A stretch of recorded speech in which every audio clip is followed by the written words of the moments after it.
anggota Dewan Perwakilan Rakyat Daerah DPRD Makassar, Yeni Rahman melakukan reses dalam rangka menyerap aspirasi masyarakat. Kegiatan ini dipusatkan di Kompleks Gerhana Alauddin RT 3 RW 12, Kelurahan Mangasa, Kecamatan Tamalate, Makassar, Sulawesi Selatan, Selasa, 8 Agustus 2023, sore. Dalam kesempatan itu, anggota legislator Partai Keadilan Sejahtera, PKS ini, banyak mendapat keluhan dan masukan dari masyarakat. Warga silih berganti menyampaikan keluhan, di antaranya kompleks jadi langganan banjir, permintaan bantuan alat olahraga bagi anak-anak muda, dan wahana bermain bagi anak-anak. Yeni Rahman mengatakan, usulan dan keluhan masyarakat akan menjadi catatan penting untuk disampaikan ke pemerintah. Menurutnya, masa reses ini dijadikan instrumen yang baik untuk memperoleh aspirasi dan masukan dari masyarakat. Kemudian, untuk melihat langsung bentuk implementasi berbagai kebijakan yang dibuat oleh pemerintah.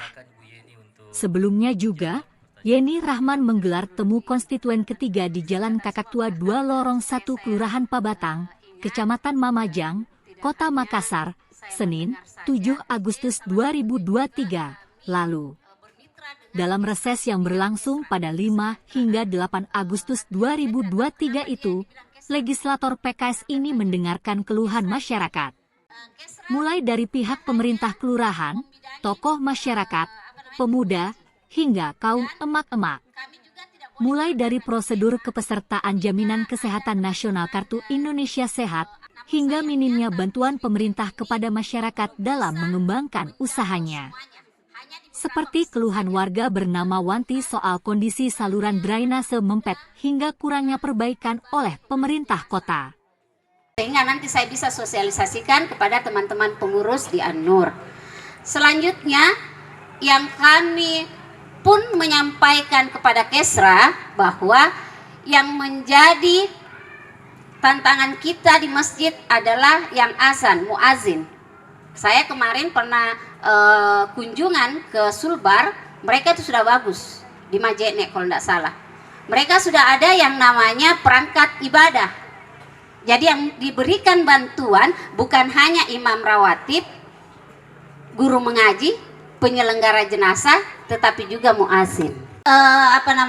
Yang kami juga usulkan bahwa kita berharap guru mengaji bisa mendapatkan insentif yang lebih baik.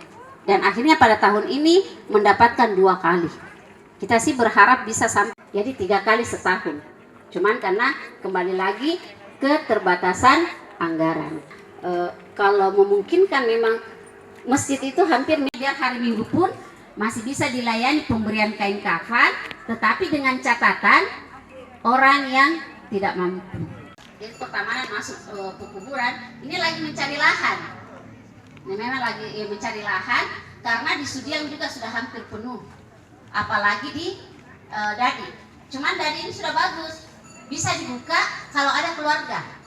Biasanya susah, kalau yang sekarang gampang sekali. Malah biasanya yang kami dapati ada misalnya muncul 3. Jangan bikin khawatir kalau untuk bulan-bulan ini lengkap. Dan kita pasti tahu di nama partainya yang mana itu yang standby terus itu ambulan.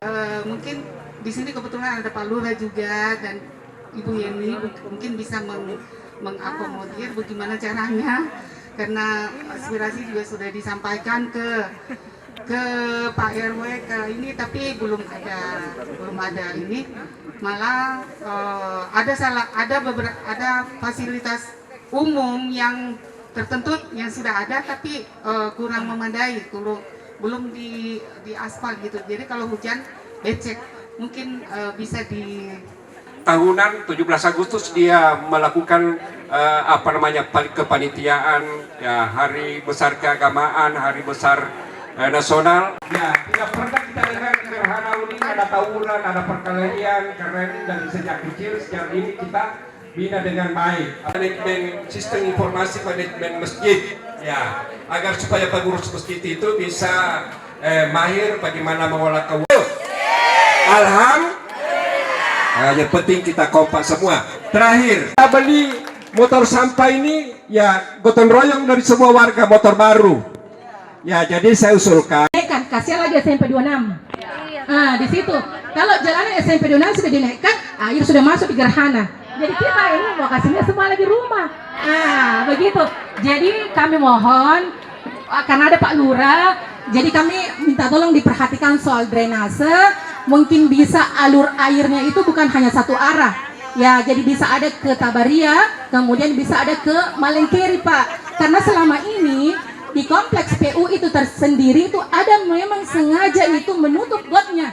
Ya dari awal itu karena dia bilang kompleks Gerhana Laudin ini yang membuat kita banjir. Nah, karena nambil ke pembuangan, sekarang mereka yang tinggi, akhirnya kita airlah lari ke sini. Jadi setinggi-tingginya kita punya rumah hampir masuk Bu Yani. Ya, iya jadi mungkin diperhatikan itu karena sekarang ini tinggi semua di jalanan. Bapak Ibu ya, insya Allah kami akan perjuangkan di tahun depan dan seterusnya karena sebenarnya di Kelurahan Mangasa itu sangat luar biasa sekali pembangunan, tapi memang ada yang plus, ada minusnya setiap pembangunan itu. Contohnya di kompleks PU sama traktor itu, dan di RW 10 sudah dikasih naik. Nah di sini lagi rendah. Ya, dan insya Allah kami akan perjuangkan kembali dan alhamdulillah sedikit demi sedikit kami akan menyentuh seluruhnya. Karena kami juga berpikir begini Bu, kita ini di Kelurahan Mangasa semua yang pinggir jalan itu lebih tinggi daripada yang di dalam. Di luar itu sudah tinggi Bu. Ditarik anggarannya. Sana yang dari awal saya ketemu dengan kita, kemarin kami mengajukan untuk lapangan, tapi itu di Balang Baru sudah tidak ada di sana Fasu, tidak ada nih. Jadi kita di sini alhamdulillah ada. Silahkan nanti Bu Nur, Mama Rifat kasih ingat-ingat saya, Pak Lurah juga, sehingga selalu dikontrol terus. Ini kan kalau kita hanya sekali saja bisa nanti terlupakan, tetapi ini tetap akan menjadi catatan saya. Jadi ketika kita reses Bapak Ibu, ini tidak hanya bicara saja, tetapi ini ada catatannya, diadministrasikan dan masuk di dalam namanya sistem SIPD. Nah, jadi itu sudah masuk di dalam sistem. Tidak hanya kita bicara sekarang, terus catatan saya simpan, hilang, selesai, tidak. Yang ada undangannya baris pada di belakang karena maghrib. Baru ketemu. Tapi kita tahu kalau Ibu Yeni anggota dewan. Saya tahu. Ya. Tidak kenal saya. Oh. Kata saya selalu sama ini teman. Tapi saya tidak tahu bila itu rumahnya. Oh.